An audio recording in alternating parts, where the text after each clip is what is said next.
A deadly night in New York City and more gun violence this morning. Police say at least 11 people were shot overnight. 3 of them died. CBS 2's John Diaz reports.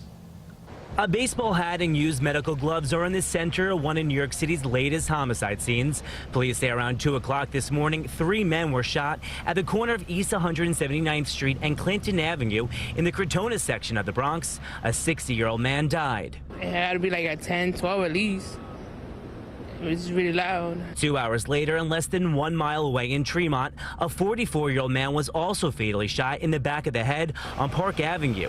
And around 10 o'clock last night in downtown Brooklyn, police say a 23-year-old man was also fatally shot in his head on the corner of Fulton Street and Flatbush Avenue. After this pandemic, crisis, people going, crazy for nothing, they want to shoot people. According to the NYPD, at least 11 people were shot in 6 hours across New York City. The latest numbers show shootings are up 82% in the city compared to the same time last year. Gun arrests are down 8%. Some of the violence is because of the pandemic. No, the court's not open. And this man believes bad seeds are trying to exploit a tough time for the city. Who doesn't condemn violence, except for the people who's doing it?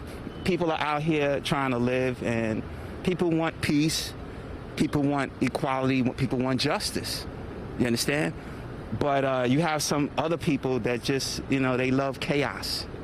And any chaos, anything that's going on, they will take advantage of it. Today, a Stop the Violence march was held by police and police unions to show support for local law enforcement. Leaders saying certain police reform is the reason for this spike in violence. The criminals basically know that their hands are untied. They're not afraid of a police officer coming up to them. The president of the Detectives Endowment Association saying bail reform and city ordinances that prevents cops from sitting, standing, or kneeling on a suspect's stomach or back are the problem. What's going on is the government officials in the state and on the city level have enacted laws that have handcuffed the police, and the police cannot go out and do their job.